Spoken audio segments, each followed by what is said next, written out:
This is Lazy Raid, the project I've spent the last 3 months working on along with Rythm and a couple other members of the Chronos server. This was a really fun project to work on, and it used a lot of interesting mechanics that were honestly quite annoying to deal with. The farm can run at 2 different speeds, 4 game tick or 8 game tick. The faster speed, 4 game tick, produces 800,000 total items per hour. Those drops include 75,000 redstone, 75,000 gunpowder, 150,000 sticks, 90,000 totems of undying which you can sort, and 0 emeralds. The farm does cost quite a bit of TNT though, 20,250 TNT per hour to be exact. Unfortunately, 75,000 gunpowder per hour is not enough to craft all that TNT, and you will have to supply some gunpowder externally from something like a creeper farm. Before I explain the mechanics behind this farm, I have to say it's a lot to take in, and I'll do my best to explain it. I'm going to take you step by step through all the mechanics this farm uses. First, raid stacking and raid spawning, then corner portal, then the nether side and lazy looting, and I'll also give you a guide on how to build and run the farm. If there's something you don't understand, feel free to DM me or ask in the Chronos Discord server.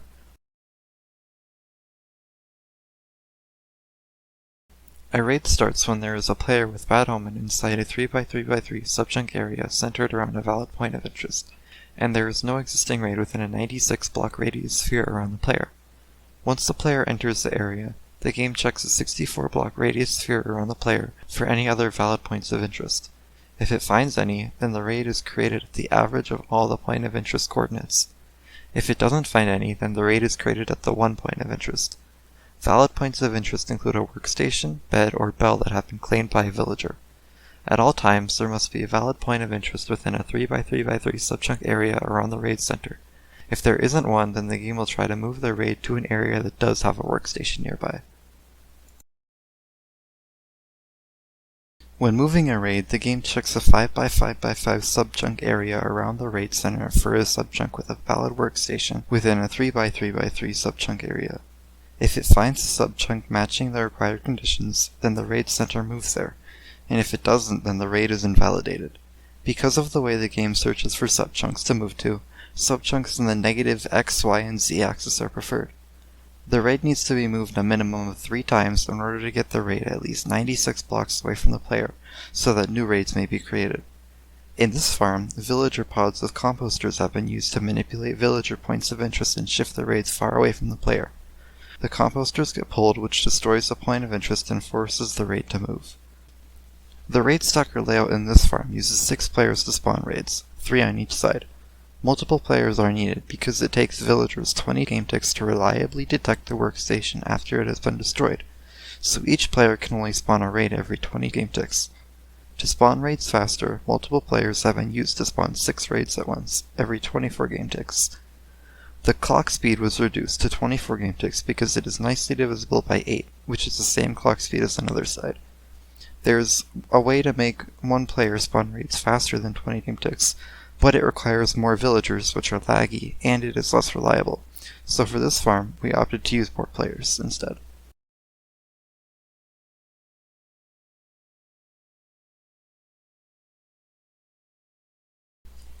After you have created and moved the raid, it will attempt to spawn waves of raiders 300 game ticks after being created. It first picks a random spot on the highest block on a 64 radius circle around the raid center, adds the random numbers 0 to 4 on the X and Z coordinates, and checks if it's a valid block for raiders to spawn on. It tries this 20 times, and if none of them succeed, then it does the same thing with a 32 block radius, and then a 0 block radius. The goal is to make the raid spawn right above the raid center, so everything around the farm must be spawn-proof in order for all the attempts in the outer rings to fail. Accounting for the random 0 to 4 on the X and Z axis, the spawn pad ends up being a 5x5 square right above the raid center. The raid will attempt to spawn 7 waves of raiders with a bonus wave if the bad omen level of the raid is 2 or higher. Higher bad omen levels do exist, but they only give the raiders a higher chance of spawning with enchanted gear. When the wave is spawned, the captain is spawned first, with all the other mobs spawning afterwards but still in the same tick. This is important information to understand how the nether side works. The first wave will spawn high up in the sky, more than 112 blocks away from the raid center, so the raid will spawn another wave 20 game ticks later. After all the waves have spawned and the raiders have been removed, the raid will end. The spawn pad is made from mostly wide nether portals and a lot of cancer update suppression. The raiders spawn one block above the obsidian and get pushed into nether portals by pistons. The ravagers cannot be handled the same way the smaller raiders are, so there are carpets and a boat that prevent the ravagers from falling down into the same portal as the rest of the raiders. The ravagers go into the portals in the middle of the layer, and the riders get dismounted into the portals on top.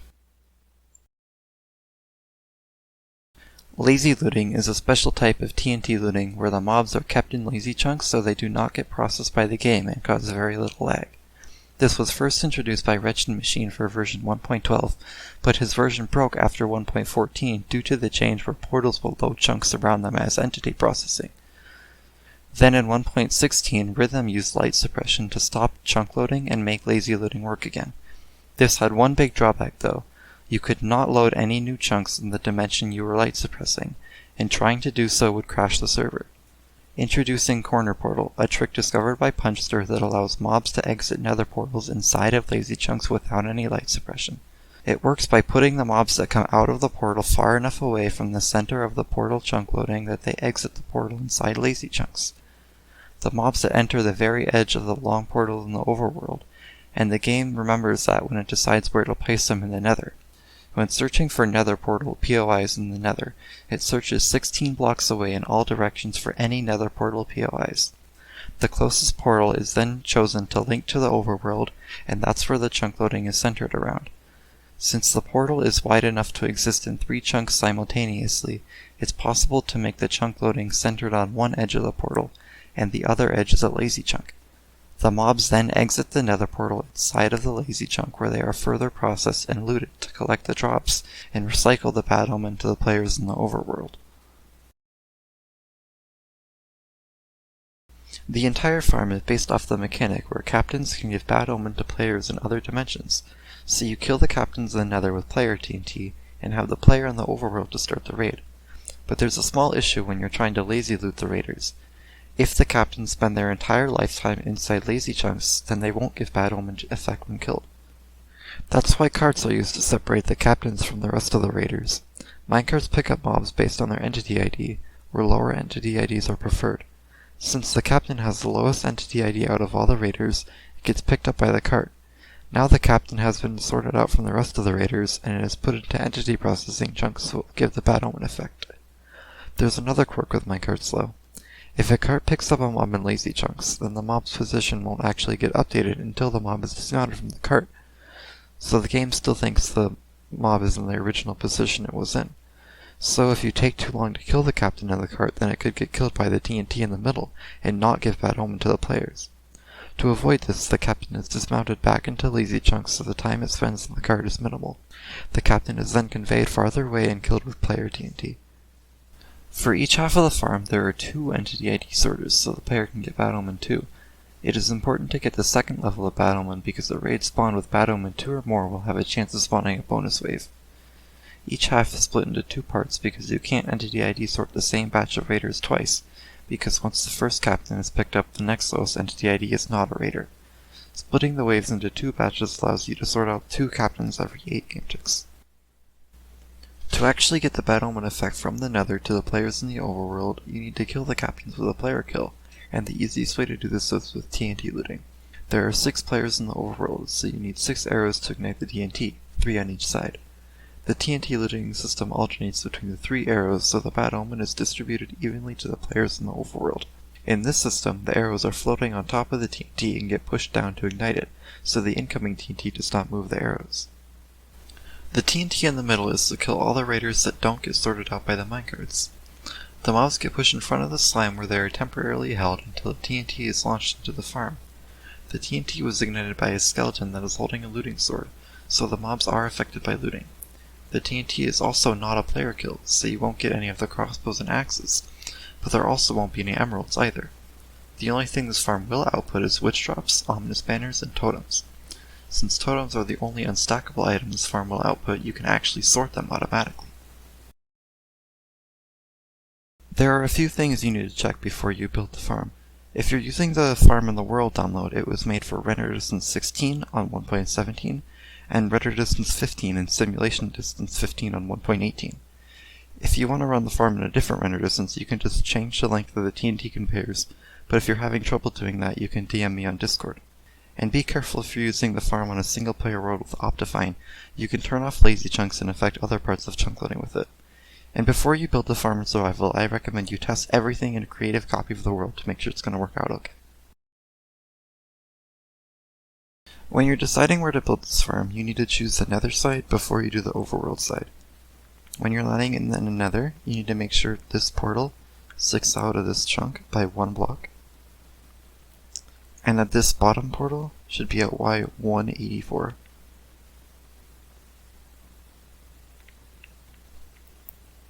Like that. And the alignment in the Z direction does not matter for this farm. To align the overworld side, just head into this portal, go in Spectator, and teleport to your overworld coordinates with this command.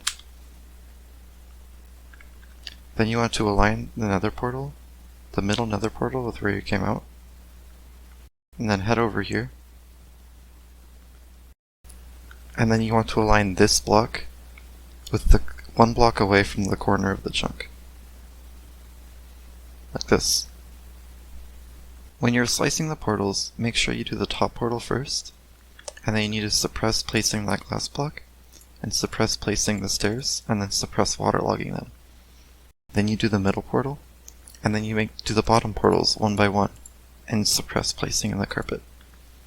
Then you do that for each layer until you've completed the spawn pad. When you're putting this boat in, you need to align it against a honey block or a chest. And then you can put the turtles in. And the turtles can be any mob as long as the mob's hitbox is shorter than the boat. And then you drop the boat down so that the top of the boat is aligned with these glass blocks. To put in the floating sand, you'll need to make a tile entity list block 36 on top of these fence gates, and these fence gates, and these fence gates over here. I'll leave a video in the description on how you could do this. Then you just drop the sand down on top. And then you can push the piston down. For these it's a little more complicated. You put the sand on top of these pistons and then break these blocks.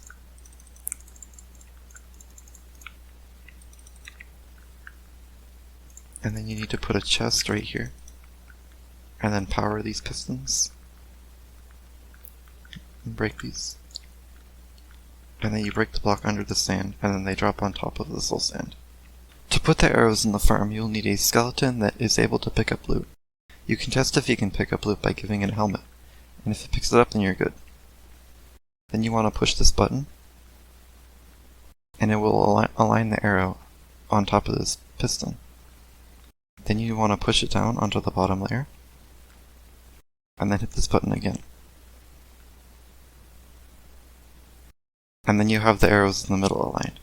And then you just want to come up here, and then give this guy a looting sword. And then seal off that hole. There are a few containers in this farm you'll want to fill with items.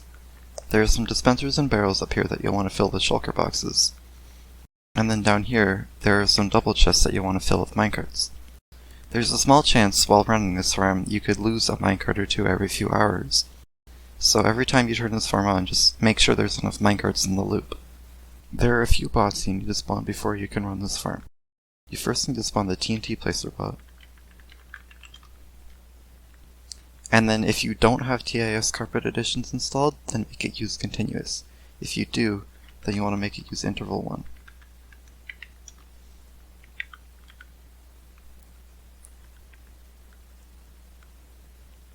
Then you'll want to spawn the bots that actually spawn the raids. You first want to spawn them all in the nether.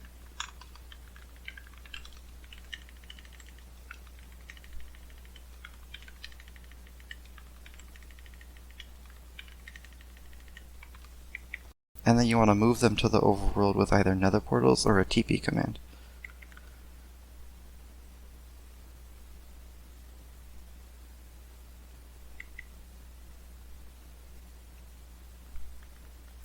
On the south side, you'll want bots 1, 2, and 3, and then on the north side, you'll want 4, 5, and 6.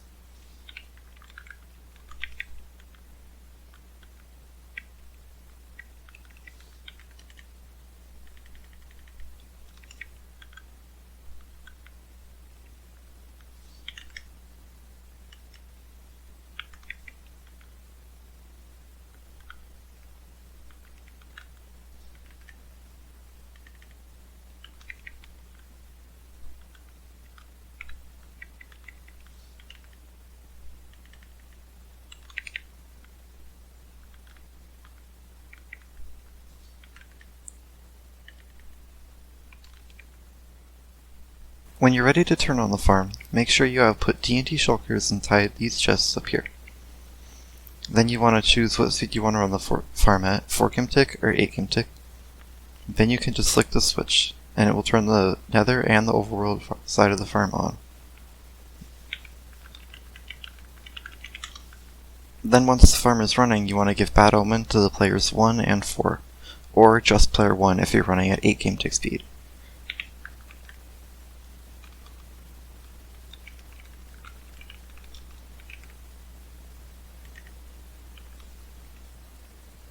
Then after a few minutes, the farm should speed up to full speed. There are a few things you should not do while building or running the farm. Do not build the farm in a snow biome, and do not have any other nether portals around the farm, because they could mess with the portal linking. And while the farm is running, do not load the nether side as entity chunks, and do not switch the speed while the farm is running.